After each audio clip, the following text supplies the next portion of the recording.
Hello guys, അപ്പോൾ നമ്മുടെ hostel vacate ചെയ്യാൻ പോവാണ്. നമുക്ക് ഇന്റേൺഷിപ്പ് തീർന്നു. അപ്പം തന്നെ നമ്മൾ വെക്കേറ്റ് ചെയ്യാമെന്ന് വിചാരിച്ചു. ഇന്റേൺഷിപ്പ് കോമ്പൻസേഷൻ ഒന്നും അധികം ഇല്ലാത്തതുകൊണ്ട് നമ്മൾ പെട്ടെന്ന് തന്നെ റൂം മാറാൻ പോവാണ്. ഞാനെന്ന് പറഞ്ഞാൽ ഞാൻ തിങ്കളാഴ്ച പോകത്തുള്ളൂ. നമുക്ക് പാക്ക് ചെയ്യാൻ കുറേ ഉണ്ട്. ഇവരെയൊക്കെ കുറച്ച് പാക്ക് ചെയ്ത് വീട്ടിൽ കൊണ്ടുപോയിക്കൊണ്ടിരിക്കുകയാണ്. പോവാണ്, എല്ലാവരും പോവാണ്. എല്ലാം കഴിഞ്ഞു ഗൈസ്.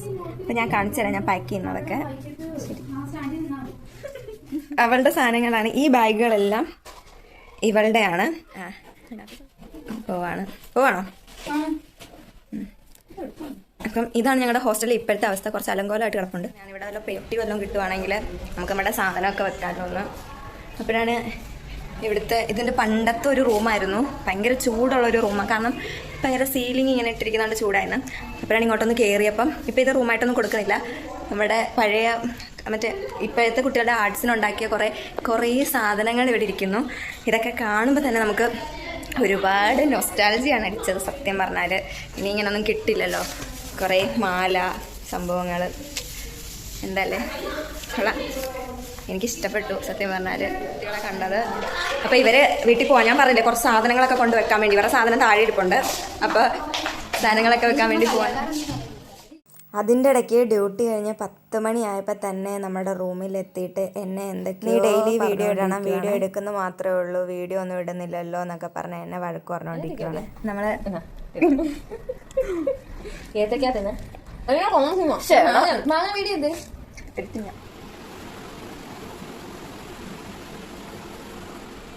ഇതൊക്കെ കൊണ്ടുപോണ്ടേ?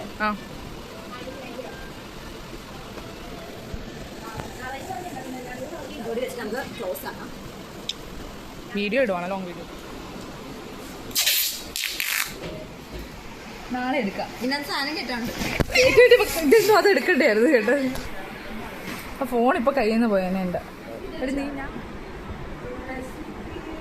നമ്മൾക്ക് കൊണ്ടുപോകാനുള്ള സാധനങ്ങളെന്ന് വെച്ചാൽ എനിക്കാണെങ്കിൽ പറ്റുന്നില്ലായിരുന്നു, ഭയങ്കര ചൂടായതുകൊണ്ട്.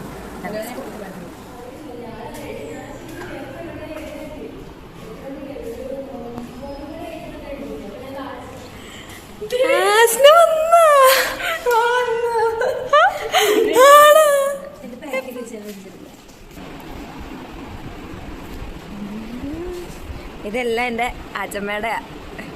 പോവാ നീ? ഞാനും പോവാ. നമ്മൾ രണ്ടുപേരും സെയിം ആയിട്ടാ പോണേ. അപ്പൊ പെട്ടിയൊക്കെ വലുതായി കഴിഞ്ഞ് എൻ്റെ ചാനൽ വഴി കാണാൻ പറ്റും. ഇപ്പോഴാണ് എഴുന്നേറ്റ് വരണേ.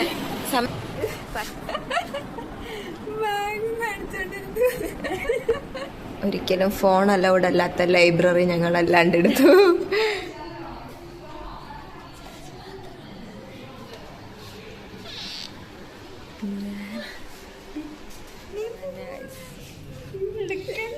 അടഞ്ഞ എൻ്റെ ജീവിതം.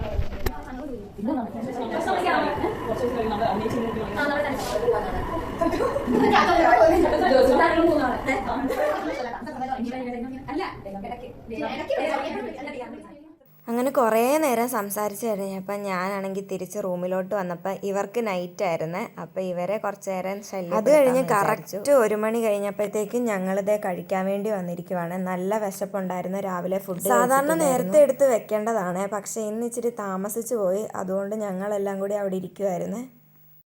ഞങ്ങൾ വന്നപ്പോൾ തൊട്ടേ മെസ്സിൽ ഈ TV ഉണ്ട് കേട്ടോ. പക്ഷെ ഇതുവരെ ഇതൊന്ന് വെക്കാനോ ഇതിനകത്തിരുന്ന് കാണാനോ വെറുതെ ഒരു പഞ്ചിന് വെച്ചിരിക്കുന്നതെന്നാണ് എൻ്റെ. ഇത് ഞങ്ങളുടെ സ്വന്തം സന്ധ്യമോളാണ്. ഇവിടുത്തെ ഞങ്ങളുടെ പ്രിയപ്പെട്ട ഒരു ചേച്ചിയാണ്. കറി എന്തോ ആയിക്കോട്ടെ, വിശന്നാ പിന്നെ കണ്ണ് കാണത്തില്ലല്ലോ. അതുകൊണ്ട് ആ ചോറ് ഫുള്ള് ഞാൻ കഴിച്ചു. ഇന്ന് ഞങ്ങൾക്ക് മോരും കൂടി തന്നിട്ടുണ്ടായിരുന്നു. എനിക്ക് വളരെ പ്രിയപ്പെട്ട ഈ ഹോസ്റ്റലിൽ തന്നെ ഏറ്റവും ഇഷ്ടപ്പെട്ട ഒരു സ്ഥലമാണ് ഇത്, ഈ മാതാവിൻ്റെ സ്ഥലം. ഇവിടെ എത്ര കണ്ടാലും മതി വരത്തില്ല. ഈ മാതാവിനെ അത്രയ്ക്ക് ഇഷ്ടമാണ്. നമ്മൾ ഉറങ്ങാൻ പോവാണ്. ഇപ്പം സമയം 1 മണി കഴിഞ്ഞു. ഞങ്ങൾ ഉറങ്ങാൻ പോവാണ്. ഞാൻ എത്ര കിടക്കാൻ നോക്കിയിട്ട് എനിക്ക് ഉറക്കം വന്നില്ല കേട്ടോ. പിന്നെ ഞാൻ കുറച്ച് നേരം കഴിഞ്ഞപ്പോൾ ഇത് ഞങ്ങളുടെ യൂണിവേഴ്സിറ്റി എക്സാം ഹോളാണ്. ഞാൻ ഈ ചൂണ്ടിക്കാണിക്കുന്ന സ്ഥലത്താണ് ഞാൻ സ്ഥിരമായിട്ടിരിക്കുന്നത്. ഇവിടുന്ന് പോയാലും ഇതൊക്കെ എനിക്കൊരു വലിയ ഓർമ്മകൾ സമ്മാനിച്ച സ്ഥലം കേട്ടോ. ഞാൻ തന്നെ സ്റ്റക്കായിട്ട് നിൽക്കുകയാണ്. അത് കഴിഞ്ഞ് ഓരോരുത്തരുടെ വീട്ടിൽ നിന്ന് സാധനങ്ങൾ കൊണ്ടുപോകാൻ വന്നിട്ടുണ്ട്. അപ്പം ഞങ്ങളെല്ലാം അതെടുത്ത് താഴെ കൊണ്ടുപോവാണ്. ഹോസ്റ്റലിലോട്ട് വീട്ടുകാർക്ക് കയറാൻ പറ്റില്ലല്ലോ. ഒരാളുടെ സാധനം ഇപ്പം എടുക്കും നിൽക്കാലെ പോലെ കയ്യിൽ സാധനം ഇല്ലെന്ന് തോന്നുന്നു.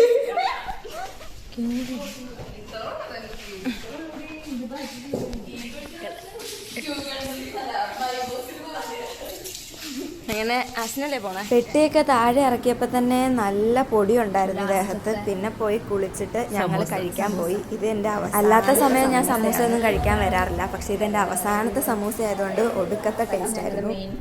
അതെ, ഇങ്ങനെ തിരിഞ്ഞാൽ ഞങ്ങൾക്ക് സൂര്യനെ കാണാൻ പറ്റും. ഇങ്ങനെ തിരിഞ്ഞെങ്കിൽ കുറച്ച് നേരം കഴിഞ്ഞപ്പോൾ ഞാൻ എൻ്റെ സ്വന്തം ജൂനിയറിൻ്റെ റൂമിൽ പോയി ഇരിക്കുവാണേ. ഇടയ്ക്കിടയ്ക്ക് ഞാൻ അവിടെ പോയി ഇരിക്കാറുണ്ട്. അവൾക്കാണെങ്കിൽ എന്തോ എഴുതി വെക്കാനൊക്കെ ഉണ്ടായിരുന്നു.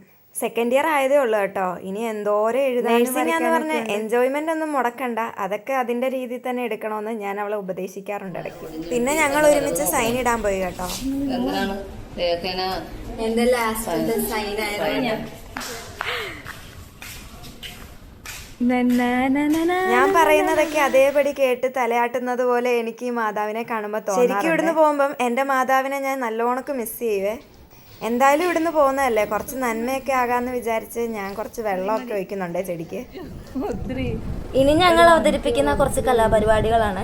മാണിക്കച്ചിറകുള്ള മാറത്ത് കുറിയുള്ള മായാടി പക്ഷിക്കൂട്ടം വന്നു പോയി, കാടൊന്നു കാണാനായി കൂടുന്നു കൂട്ടാനായി ആകാശപ്പുഴ നീടി കുതിച്ചു പോയി, കണ്ടു മലനിര കണ്ടു താഴ്വര. അങ്ങനെ എൻജോയ്മെന്റ് ഒക്കെ കഴിഞ്ഞ് കുറച്ചിനി നമുക്ക് ഇമോഷണൽ ആകാന്ന് വിചാരിച്ചു. 4 വർഷം കണ്ടവരോട് നാളെ പോവാന്ന് പറഞ്ഞിട്ട് പോവാൻ എനിക്ക് എല്ലാവരുടെയും കയ്യിൽ ഓട്ടോഗ്രാഫ് ബുക്ക് ഉണ്ട്. അതൊക്കെ എഴുതിക്കൊണ്ടിരിക്കുവായിരുന്നു. എനിക്കും മേടിക്കണം ഒരു നല്ല ബുക്ക്. ഇന്ന് ഞങ്ങളുടെ ലാസ്റ്റ് ദിവസമാണ് ഹോസ്റ്റലിലെ. അപ്പം ഞങ്ങൾ ഓർത്തു മന്തി മേടിക്കാമെന്ന്. പക്ഷേ പ്ലേറ്റ് എടുക്കാൻ മറന്നുപോയി ഗൈസ്. അതുകൊണ്ട് ഞങ്ങൾ അഡ്ജസ്റ്റ്മെന്റിലാണ് കഴിച്ചത്. ഫ്രണ്ട്സ് കാരണം എൻ്റെ ജീവിതത്തിലുണ്ടായ ഏറ്റവും വലിയ മാറ്റമാണ് മന്തി. എല്ലാവരും മന്തി ഓർഡർ ചെയ്യുമ്പം എനിക്കൊരു പൊതിച്ചോറ് മാത്രം ഓർഡർ ചെയ്ത ഞാൻ ഇപ്പതേ മന്തി കഴിക്കാൻ തുടങ്ങി. സമയം ഏറെ വൈകിട്ടുണ്ട്. അപ്പം ഞങ്ങളെല്ലാം കിടന്നുറങ്ങാൻ പോവാണ്. നാളെ ഇവർക്ക് ഡ്യൂട്ടി ഉണ്ട്. അപ്പം ഇത്രയേ ഉള്ളൂ.